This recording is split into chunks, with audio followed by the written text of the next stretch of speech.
আমি আর জহির বাইক চালাইতে চালাইতে ইলিশা হয়ে আমরা হঠাৎ করে আবিষ্কার করলাম আমরা বরিশালে ঢুকে গেছি। এটা খুব অদ্ভুত বিষয় ছিল, আমাদের কাছেও খুব আনন্দের।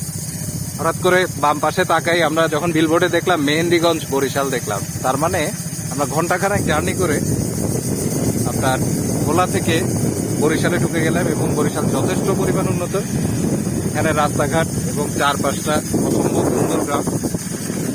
কাইন্ড অফ চাকরির সুবাদে আমরা এত সুন্দর সুন্দর জায়গা উপভোগ করতেছি। কি বলেন জহির? বলেন। অবশ্যই অবশ্যই অত্যন্ত আনন্দের একটা বিষয় হলো যে আমরা রোজার মধ্যে কষ্ট হলেও বিশেষ করে প্রাকৃতিক যে সিনগুলো এত সুন্দর করে, এটা আসলে ফোনে ধারণের থেকেও সচক্ষে এত বেশি সুন্দর যে ধারণার বাইরে।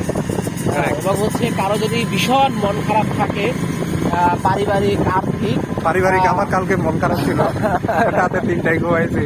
কেউ যদি এই সিনারিগুলো দেখে, এই যে উপরের সিনারিগুলো দেখে, উপরের এই সিনগুলো যদি কেউ দেখে, পাতা উঠেছে একদম ঘন সবুজ, দেখতেই ভালো লাগছে।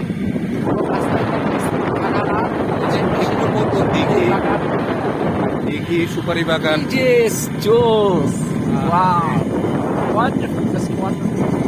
আসলে চাকরির সুবাদে একটা ব্লেসিং বলা যায়। আমি প্রথমে ভাবি নাই যে আমার ভোলাতে পোস্টিং হয়েছে, একটু মন খারাপ ছিল।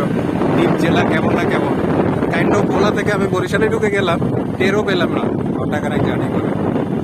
এটা অসম্ভব সুন্দর একটা জায়গা। আমি সবাইকে মেহেন্দিগঞ্জ আসার জন্য।